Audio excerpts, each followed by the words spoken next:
धन की कितनी गति होती है, उनके नाम बताइए एवं किसका जन्म धन्य है। तो इन्होंने उत्तर लिखा है, मानस के अनुसार धन की 3 गति होती है, दान, भोग और नाश। नाम तो यहाँ नहीं पूछा था, कितनी गति बार पूछा था, पर लिख दिए इन्होंने। दूसरा बिंदु है उनके नाम बताइए, आया था, वो भी सही है।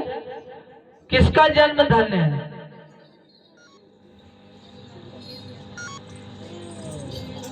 तो उन्होंने लिखा है जो रामचंद्र जी के चरणों का प्रेमी है या भजन करता है, या जो माता पिता गुरु की सेवा करता है, उसका जन्म धन्य है। और आगे लिख रहे हैं उस पुत्र का जन्म पृथ्वी तल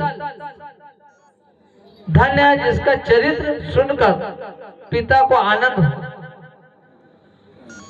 तो पहला बिंदु इन्होंने लिखा है कि धन की 3 गति होती है, ये सही है।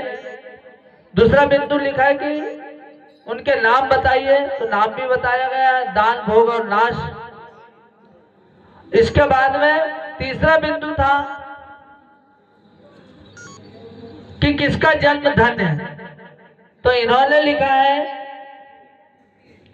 जो माता पिता और गुरु की सेवा करता है, उसका जन्म धन्य है। और दूसरा उत्तर लिखा है उस पुत्र का जीवन भी जन्म भी इस पृथ्वी तल पर धन्य है, जिसका चरित्र सुनकर पिता को आनंद हो।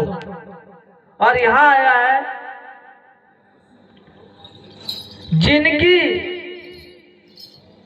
ब्राह्मण के चरणों में दृढ़ प्रीति हो, उनका जीवन भी धन्य है। यहाँ बताया गया है ब्राह्मण के चरणों में जिनकी प्रीति हो, उनका जीवन धन्य है। और इन्होंने लिखा है 2 प्रकार से उत्तर, जिसका चरित्र सुनकर पिता आनंदित हो वह, और दूसरा जो माता पिता और गुरु की सेवा करता हो।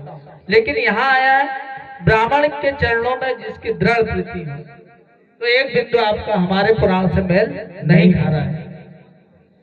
2 सही है, 2 बिंदु आपके बिल्कुल सही है, 10 नंबर पक्के है ना।